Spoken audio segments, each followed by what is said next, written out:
Rêzefîlma PKK ya bêdawî sala finalê. Di televizyona PKK ya Avrupayê medya xeberê da hevpeyvîneka bi duran kalkan re hat weşandin. Ji bo guhdarkirinê sebr û teamülek mezin lazim bû.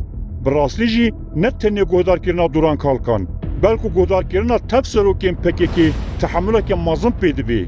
Ji ber ku noto 5 sadî ya axaftina wan dubarekirine. Ji bo bûyerên demên dawî jî tenê ji sadî 5 nirxandinekê nû heye. Heger mirov salê carekê li hevpeyvînekê guhdarî bike, mîna wê yekê ye ku mirov guhdariyê hemû daxulaniyên salê kiribe. Ji ber ku mijarên serekî diyar in, ji ber ku rojava PKK çar xalin û qet nayê guhartin. Ew jî ev in. Yek, Serokapo bi îradeyeke mezin li ber xwe da. Tişta ku hû gotî wê tevahiya rojhilata navên rizgar bike. Pêwîst e em wî bi awayekî fizîkî azad bikin. Du, gerîla berxwedaneke mezin dimeşîne. Dewleta Tirk nikare gavek pêş ve bavêje. Sê, em dê faşîzma AKP û MHP hilweşînin. Çar, îsal wê bibe sala çarenûsa qedera me, wê bibe sala finalê. Heger hûngudariya daxuyaniyên wan 10 salên dawiyê yên Cemîl Bayîr Duran Kalkan yan jî rayedarekî dinyê PKK bikin, peyvên li dora çar xalan ku me li jor rêz kirin têda hene. Wan çarxalan yek li pey yek di modelên cuda da dihêlin û wek vedîtinê nû ve dibêjin. Lê di wan xalan da nabe xala çaremîn bêbin pêkirin.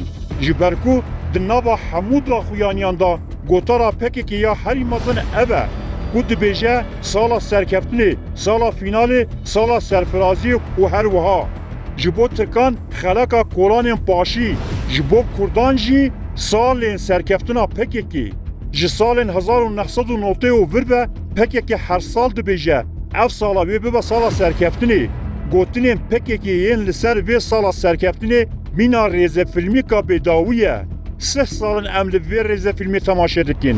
Yek PKK'yî jî dernakeve û napirse gelo serkeftina ku me par bi dest xiste çi ye? Bi rastî belkî rêzefîlmên sala serkeftinê yên PKK di şibin rêzefîlmên kolanên paşî yên televizyonên Tirk. Ew rêzefîlm carekê li Başûrê Kurdistanê jî hatiye dublaj kirin. 17 sala hatiye temaşe kirin. Dubarekirin û dirêjiyekê ku temaşevan bêzar dike têda heye. Dubarekirin û xapandina PKK ji vê rêzefîlma Tirkan xerabtir e. Di filmî da komîser Riza heye. Mêrik 17 salin heman tiştan dibêje. Yên asayî dimirin, dizivirin, lê rolên serekê nayên guhorîn. Di nav PKK da 40 salin çend serkomîser hene. Wek Öcalan, Bayî, Qaras û Kalkan û salane heman tiş dibêjin.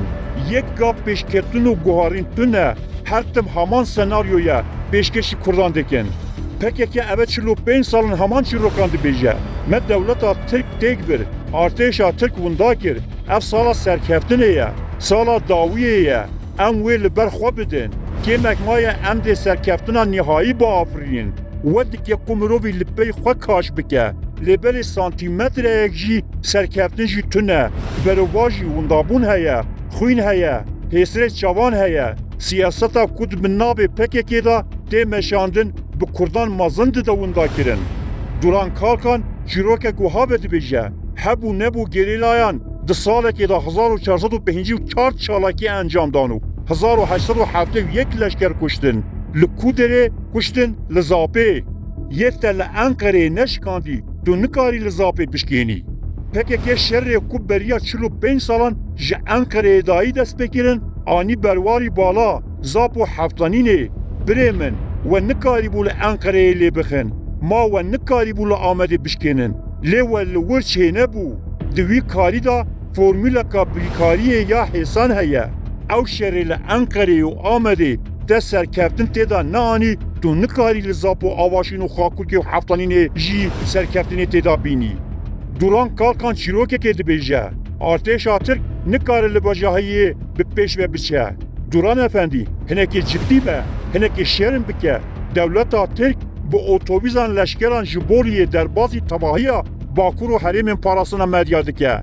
Ji Heftanînê heya Xakûkê yek çalakî li dijî dijmin nayê kirin û hemî deverên çiyayî bi rengekê ji PKK hatin standin. Hê jî Kalkan Efendî behsa çî serkeftina xwe ya bejahî dike. ما بهوسeke ertmaya destê we da ku hûn bikarin bibêjin em serkeftîne. Gelo pirsek li Koreyê PKK serkeftin çi ye? İspata serkeftinê çi ye? Duran Kalkan qet şerm nekir hindek fermandarên xwe yên wekî Bêrîvan Zîlan û Ehmed Rûbar yên jiyana xwe ji dest dabûn jî bi bîr anî. Her yek ji wan 6 salan li çiya bûn.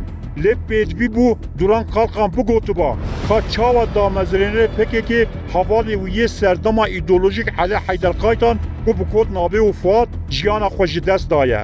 Her partiyeka nikaribe mirina damezrênê xwe eşkira bike bizanin ku li wir teşqeleyek heye. Dê fermo meydan bote hekekîrî li Ewqas li cem te bi qedr û qîmete destpêkê jî Elî Heyderkaytan dest pê bike û hemû kiryarên xwe eşkere bikin. Gelo axaftinên Duran Kalkan ihtirafin yan jî nîşana bêhêşiyê ne. Mijara giştiya Duran Kalkan di rêzefîlma wî ya propagandayê li ser sekinî rewşa Sûriyê bû. Di wî warî da Kalkan ragehan rêveberiya Sûriyê bila paşerojê vekole.